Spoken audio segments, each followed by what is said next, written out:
अस्सलामुअलैकुम वरहमतुल्लाहि वबरकातुहू। दोस्तों, मैं शाद मोहम्मद आप सभी के खिदमत में हाजिर हूँ ईमान मुस्तफ़ा चैनल की जानिब से।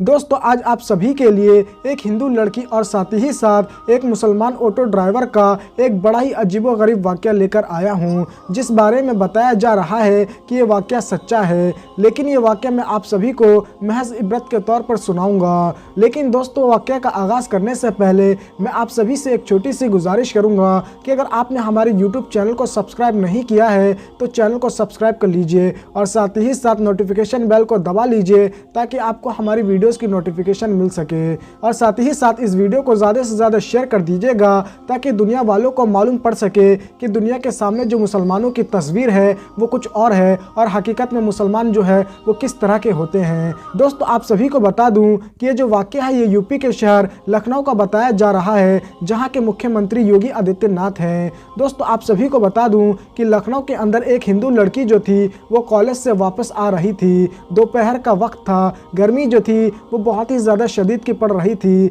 ऐसे में वो जो हिंदू लड़की थी वो कभी एक जगह पर खड़ी होती तो कभी दूसरी जगह पर जाकर खड़ी हो जाती, क्योंकि गर्मी जो थी वो बहुत ही ज़्यादा पड़ रही थी। ऐसे में उसे गर्मी बर्दाश्त नहीं हो रही थी। दोस्तों, असल में वो जो लड़की थी वो सड़क के ऊपर किसी ऑटो का इंतज़ार कर रही थी, लेकिन गर्मी बहुत ज़्यादा होने की वजह से कोई भी ऑटो वाला वहां से नहीं गुजर रहा था। और वैसे भी वो वक्त दोपहरी का था, ऐसे वक्त में तो और भी ज़्यादा शदीद की गर्मी पड़ती है। लेकिन दोस्तों, काफ़ी ज़्यादा इंतज़ार करने के बाद आखिरकार एक ऑटो वाला सामने आया। लेकिन दोस्तों, उस ऑटो ड्राइवर को देखने के बाद इस लड़की के पसीने छूट गए और इसे एक बहुत बड़ा झटका सा भी लगा, क्योंकि ख़ासतौर से ये जो हिंदू लड़की थी वो मुसलमानों से नफरत किया करती थी, मुसलमान मौलानाओं से बहुत ज़्यादा चिढ़ती थी। और ऐसे में जब इसने ऑटो ड्राइवर को देखा तो वो दाढ़ी वाला नज़र आया, वो एक मौलाना नज़र आया। और ऐसे में अब ये हिंदू लड़की ये सोचने लगी कि मैं उस ऑटो में बैठूं या ना बैठूं, क्योंकि मुझे मौलानाओं से नफरत है, लेकिन आज मैं मजबूर हूं। कई घंटों से मैं इस रास्ते पर खड़ी हूं, लेकिन कोई आने को तैयार नहीं, और ऊपर से इतनी ज़्यादा गर्मी पड़ रही है, मैं कब तक यहाँ पर खड़ी रहूंगी।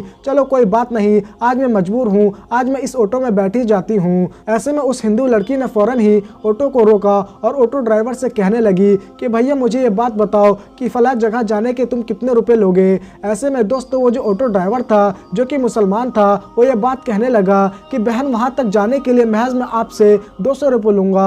ऐसे में दोस्तों, लड़की को एक बड़ा सा सदमा इस बात को लेकर और लगने लगा, क्योंकि इससे पहले जितने भी ऑटो में वो बैठी थी ऐसे में वो तमाम के तमाम जो थे वो 300 रुपये लिया करते थे या फिर 350 लिया करते थे। लेकिन उसी जगह पे जाने के आज ये ऑटो ड्राइवर जो है, जो कि एक मौलाना है, जो कि एक टोपी वाला है, वो सिर्फ और सिर्फ 200 रुपये मांग रहा है। ऐसे में कहीं ना कहीं वो जो लड़की थी वो बहुत ही ज़्यादा हैरान और परेशान थी। ऐसे में वो जो ऑटो ड्राइवर था वो ये बात कहने लगा कि बहन अगर आपको 200 रुपये ज़्यादा लगते हैं तो 20 रुपये और कम कर दीजिए, यानी मुझे आप 180 रुपये दे दीजिएगा। ऐसे में वो जो हिंदू लड़की थी वो और भी ज़्यादा हैरान होने लगी कि भला ये मुझे इतने कम पैसों में क्यों ले जा रहा है, कहीं ये मेरा फ़ायदा तो नहीं उठाएगा। लेकिन दोस्तों, ये लड़की जो थी वो बहुत ज़्यादा मजबूर थी, इसके पास बहुत सारा सामान भी था। ऐसे में कब तक सड़क के ऊपर ये खड़ी रहती। और फिर हार पछताकर इस लड़की ने उस ऑटो ड्राइवर को हाँ बोल दिया और ऑटो ड्राइवर से ये बात कही कि तमाम सामान जो है वो आप ऑटो में रख दीजिए। ऐसे में ऑटो ड्राइवर ने तमाम का तमाम सारा सामान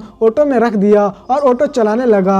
दोस्तों, अभी चलाना शुरू ही किया था कि तभी अचानक वो जो ऑटो ड्राइवर था वो ये बात कहने लगा कि बहन अगर आपकी इजाज़त हो तो आपके बैठने से पहले मैं एक तकरीर सुन रहा था, क्या वो तकरीर मैं मुकम्मल कर लूँ। ऐसे में वो जो हिंदू लड़की थी वो ये बात कहने लगी कि हाँ मुझे कोई परेशानी नहीं, हाँ तुम तकरीर सुन सकते हो, आखिर मैं भी तो जानूं कि आखिरकार तुम लोग सुनते क्या हो। आज मुझे हकीकत का पता चल जाएगा कि आखिरकार मुसलमान जो हैं वो क्या सीखते हैं और क्या पढ़ते हैं। ऐसे में दोस्तों, तकरीर जो थी वो शुरू हुई और एक मौलाना जो थे वो आज नकाब के ऊपर बात कर रहे थे, औरतों के पर्दे के ऊपर बात कर रहे थे। और वो ये बात कह रहे थे कि मजहब इस्लाम के अंदर औरतों को सख्ती से कहा जाता है कि वो पर्दा करे ताकि वो लोगों की बुरी नज़रों से बच सके। जिस तरीके से खुले में अगर गोश्त को रखा जाता है तो कौवा उसके ऊपर झपट के आता है खाने के लिए, और अगर उसी गोश्त के ऊपर कोई कपड़ा डाल दे तो कौवे की मजाल नहीं कि वो उस गोश्त को खा सके।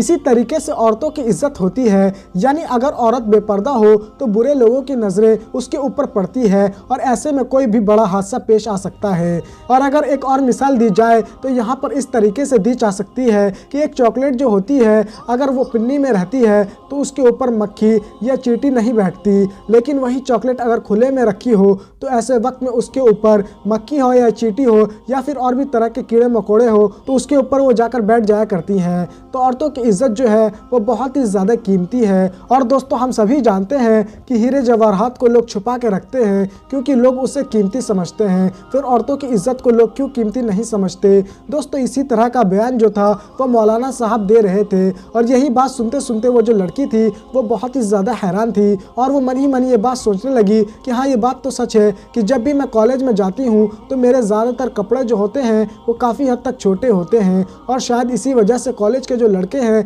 वो मुझे बुरी नज़रों से देखते हैं और मुझे यकीनन ये चीज़ें बहुत बुरी लगती हैं। जो भी ये मौलाना बात कह रहे हैं ये काफ़ी हद तक बिल्कुल सही बात कह रहे हैं। अगर मैं पर्दे में रहूँगी तो कहीं ना कहीं ये लोग जो मुझे बुरी नज़रों से देखते हैं वो मुझे नहीं देखेंगे। मैं तो मुसलमानों को बड़ा ही बुरा समझा करती थी लेकिन ये तो बिल्कुल सही बात कह रहे हैं। दोस्तों अभी मौलाना साहब का बयान मुकम्मल भी नहीं हुआ था कि उससे पहले ही मंजिल मुकाम पर वो जो लड़की थी वो पहुंच गई।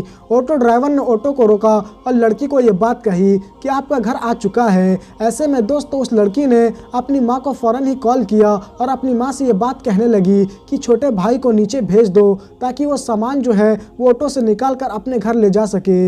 ऐसे में दोस्तों माँ ने उस लड़की से ये बात कही कि तुम्हारा छोटा भाई जो है वो इस वक्त घर से बाहर गया हुआ है, सामान जो है वो तुम्ही को लेकर आना पड़ेगा। ऐसे में वो जो लड़की थी वो बहुत ही ज़्यादा परेशानी के आलम में आ गई कि इतना सारा ढेर सारा सामान जो है वो मैं कैसे घर में लेके जाऊंगी। अभी वो ये बात सोच ही रही थी कि तभी वो जो मुसलमान ऑटो ड्राइवर था वो फ़ौरन ही बातों को समझ जाता है और ये बात कहता है कि आपको परेशान होने की ज़रूरत नहीं है, मैं ये सारा सामान जो है वो आपके कमरे तक पहुंचा दूंगा। लड़की जो थी उसके दिल में ये बात आई कि चलो ऑटो ड्राइवर जो है ये सारा सामान उठाकर घर में रख देगा तो बदले में मैं जो रोज़ आना बाकी ऑटो ड्राइवर को 300 रुपये दिया करती थी इस मुसलमान ऑटो ड्राइवर को भी 300 रुपये दे दूंगी, क्योंकि जाहिर सी बात है अगर ये सामान उठाएगा तो वैसे में पैसे भी ज़रूर लेगा, इसीलिए मैं इसको पूरे 300 रुपये दे दूंगी। इससे ये ऑटो ड्राइवर भी खुश हो जाएगा।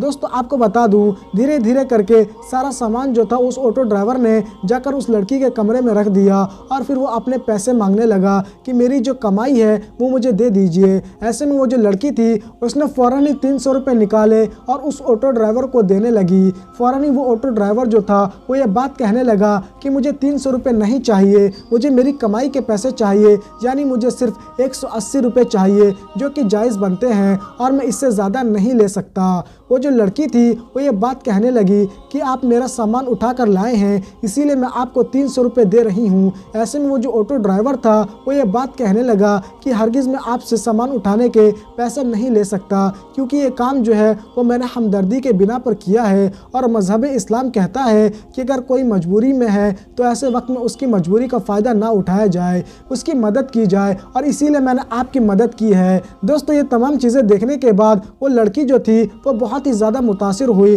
और दिल ही दिल में ये सोच रही थी कि मैं बुरा समझती थी मुसलमानों को, ख़ास तौर से दाढ़ी वालों को, लेकिन आज मालूम पड़ा कि जो तस्वीर मुसलमानों की दुनिया में दिखाई जा रही है असल में उसकी दूसरी ही तस्वीर है। मुसलमान बुरे नहीं होते और वैसे भी बुरे लोग तो हर मज़हब में होते हैं और बुरे लोगों का तो कोई मज़हब ही नहीं होता। दोस्तों बताया जा रहा है कि ये वाक़या यूपी में पेश आया। आपको ये वाक़या कैसा लगा आप हमें कमेंट करके ज़रूर बताइएगा और इस वीडियो को ज़्यादा से ज़्यादा शेयर कीजिएगा उन लोगों तक जिन्हें मुसलमानों को लेकर गलत फहमी है। तो दोस्तों मैं उम्मीद करता हूँ कि आपको ये वीडियो पसंद आई होगी और अगर आपको ये वीडियो पसंद आई है तो चैनल को सब्सक्राइब कीजिएगा। तो दोस्तों आज के लिए बस इतना ही, जब तक के लिए खुदा।